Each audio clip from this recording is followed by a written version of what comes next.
lovely day. Hopefully a child will be adopted. Ủa gì vậy? Ai biết làm gì? You kids are sent back again. I swear I didn't hit him with my axe.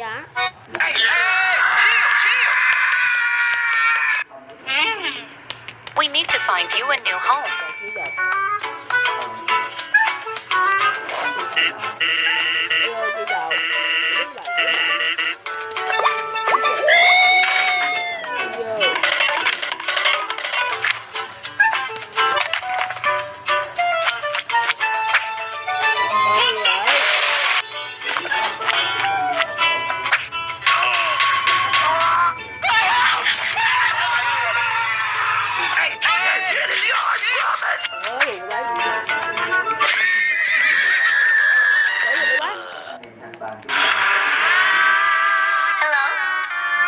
Seriously? I did nothing. He did it.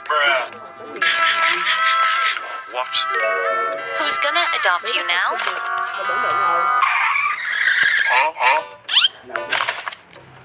Hi, I want to adopt. You again? I have never been here. Want to be my child?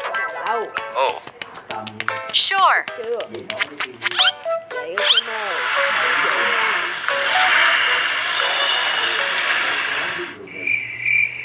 Hey, yo, what the?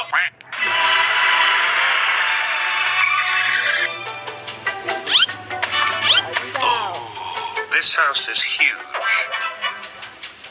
Imagine burning it down. go inside, kid. I'ma live here forever. Why can't I get in? This way. Oh,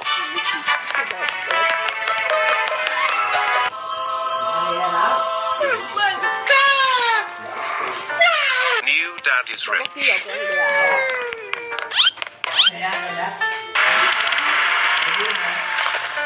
A pool.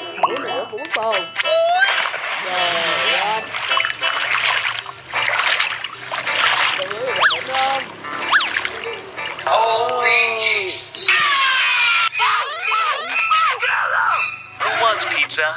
Oh, Best dad ever. I don't believe you're that nice.